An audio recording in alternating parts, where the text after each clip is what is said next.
Programme अनुसार जो चल रहा है पवित्रता माह, उस पर बाबा के महावाक्य हैं, सुनते हैं।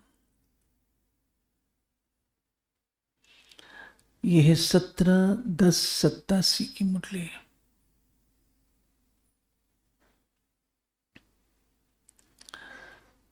मैं वो इम्पोर्टेंट पॉइंट जो हैं, जो हाईलाइट किए हैं, वो पढ़ के सुना। आज बाप दादा अपने विश्व के चारों ओर के विशेष होवनहार पूज्य बच्चों को देख रहे हैं। सारे विश्व में से कितने थोड़े अमूल्य रत्न पूजनीय बने हैं। पूजनीय आत्माएं ही विश्व के लिए विशेष जहान के नूर बन जाते हैं। शरीर में नूर नहीं तो जहान नहीं। ऐसे विश्व के अंदर पूजनीय जहान के नूर आप श्रेष्ठ आत्माएं नहीं तो विश्व का भी महत्व नहीं। स्वर्ण युग व आदि युग सतो प्रधान युग नया संसार आप विशेष आत्माओं से आरंभ होता है। नए विश्व के आधार मूर्त पूजनीय आत्माएं आप हो, तो आप आत्माओं का कितना महत्व है। आप पूज्य आत्माएं संसार के लिए नई रोशनी हो। आपकी चढ़ती कला विश्व को श्रेष्ठ कला में लाने के निमित्त बनती है। आप गिरती कला में आते हो तो संसार की भी गिरती कला होती है। आप परिवर्तन होते हो तो विश्व भी परिवर्तन होता है। इतने महान और महत्व वाली आत्माएं हो। आज बाप दादा सर्व बच्चों को देख रहे थे।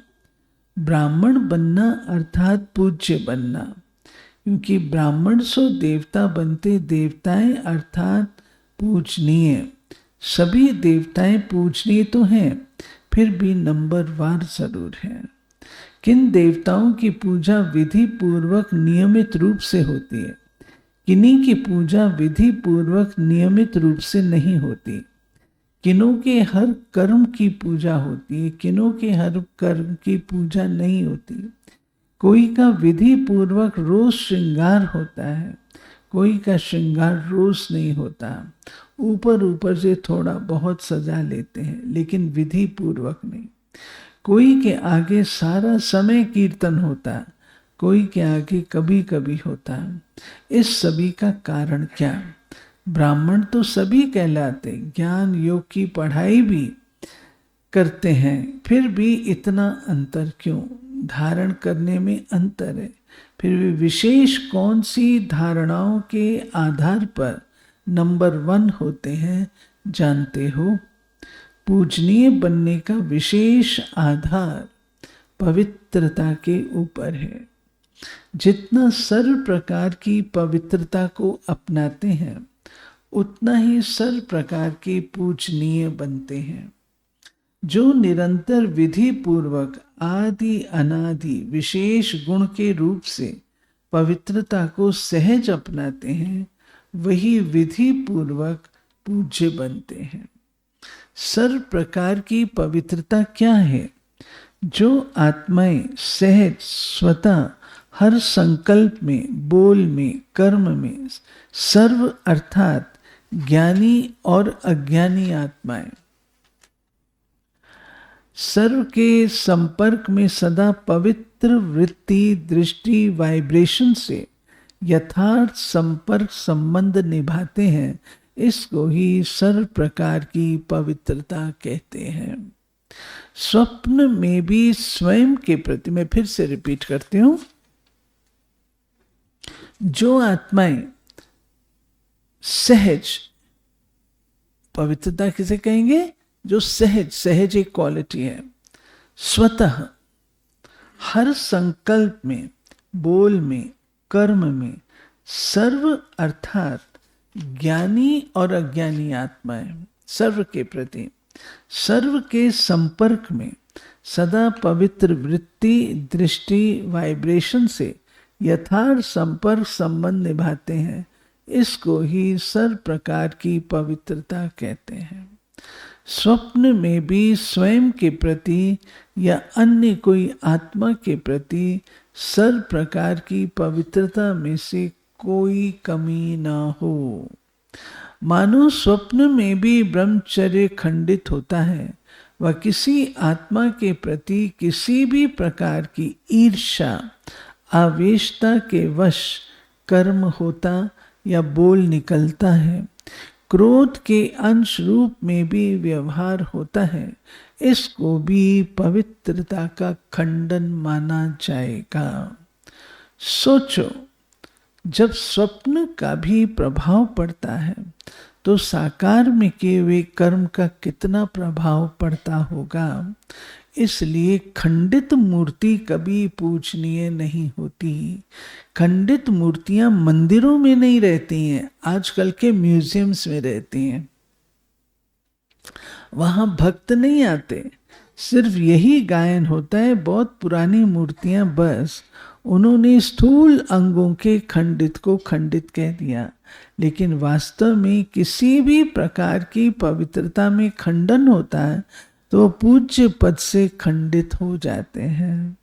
ऐसे चारों प्रकार की पवित्रता में खंडन होता है तो वह पूज्य पद से खंडित हो जाते हैं। ऐसे चारों प्रकार की पवित्रता विधि पूर्वक है तो पूजा भी विधि पूर्वक होती है। मन, वाणी, कर्म और स्वप्न में भी पवित्रता, इसको कहते हैं संपूर्ण पवित्रता। कई बच्चे अलबेलेपन में आने के कारण चाहे बड़ों को चाहे छोटों को इस बात में चलाने की कोशिश करते हैं, मेरा भाव बहुत अच्छा है लेकिन बोल निकल गया, वह मेरी एम ऐसी नहीं थी लेकिन हो गया, या कहते हंसी मजाक में कह दिया अथवा कर लिया, ये भी चलाना है। इसलिए पूजा भी चलाने जैसी होती है। वो अलबेलापन संपूर्ण पूज्य स्थिति को नंबरवार में ले आता है। ये भी अपवित्रता के खाते में जमा होता है। सुनाया ना, पूज्य पवित्र आत्माओं की निशानी यही है। उनकी चारों प्रकार की पवित्रता स्वाभाविक, सहज और सदा होगी। उनको सोचना नहीं पड़ेगा, लेकिन पवित्रता की धारणा स्वतः ही यथार्थ संकल्प, बोल, कर्म और स्वप्न लाती है। यथार्थ अर्थात एक तो युक्ति युक्त, दूसरा यथार्थ अर्थात हर संकल्प में अर्थ होगा, बिना अर्थ नहीं होगा। ऐसे नहीं कि ऐसे में बोल दिया, निकल गया, कर लिया, हो गया, नहीं। ऐसे पवित्र आत्मा सदा हर कर्म में अर्थात दिनचर्या, हर कर्म में यथार्थ युक्ति युक्त रहती है। इसलिए पूजा भी उनके हर कर्म की होती है, पूरी दिनचर्या की होती है। उठने से लेकर सोने तक भिन्न भिन्न कर्म के दर्शन होते हैं। ये है ना, वहां पे मथुरा में मंदिर है। अगर ब्राह्मण जीवन की बनी हुई दिनचर्या प्रमाण कोई भी कर्म यथार्थ व निरंतर नहीं करते तो उसके अंतर के कारण पूजा में भी अंतर पड़ेगा। मानो कोई अमृत वेले उठने की दिनचर्या में विधि पूर्वक नहीं चलते तो पूजा में भी उनके पुजारी भी उस विधि में नीचे ऊपर करते, अर्थात पुजारी भी समय पर उठकर पूजा नहीं करेगा, जब आया तब कर लेगा, अथवा अमृत वेले जागृत स्थिति में अनुभव नहीं करते, मजबूरी से वह कभी सुस्ती कभी चुस्ती के रूप में बैठते, तो पुजारी भी मजबूरी से सुस्ती से पूजा करेंगे, विधि पूर्वक पूजा नहीं करेंगे। ऐसे हर दिनचर्या के कर्म का प्रभाव पूजनीय बनने में पड़ता है, ये अंडरलाइन करना है।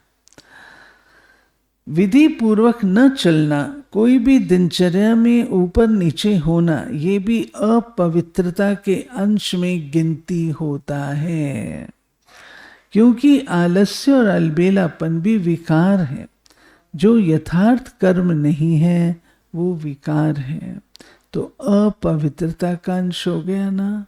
इस कारण पूज्य पद में नंबरवार हो जाते हैं। तो फाउंडेशन क्या रहा? पवित्रता। पवित्रता की धारणा बहुत महीन है। पवित्रता के आधार पर ही कर्म की विधि और गति का आधार है। पवित्रता सिर्फ मोटी बात नहीं है, ब्रह्मचारी रहे, निर्मोही हो गए, सिर्फ इसको ही पवित्रता नहीं कहेंगे। पवित्रता ब्राह्मण जीवन का श्रृंगार है। हर समय पवित्रता के श्रृंगार की अनुभूति चेहरे से, चलन से औरों को हो। दृष्टि में, मुख में, हाथों में, पाँव में सदा पवित्रता का श्रृंगार प्रत्यक्ष हो। कोई भी चेहरे तरफ देखे तो फीचर्स से उन्हें पवित्रता अनुभव हो। जैसे और प्रकार के फीचर्स वर्णन करते हैं, वैसे ये भी वर्णन करें। इनके फीचर्स से पवित्रता दिखाई देती है। नैनों में पवित्रता की झलक है, मुख पर पवित्रता की मुस्कुराहट है, और कोई बात उन्हें नजर न आए। इसको कहते हैं पवित्रता के श्रृंगार से श्रृंगारी हुई मूरत। अच्छा, पवित्रता की तो और भी बहुत गुह्यता है, वो फिर सुनाते रहेंगे। जैसे कर्मों की गति गहन है, पवित्रता की परिभाषा भी बड़ी गुह्य, और पवित्रता ही फाउंडेशन है। अच्छा,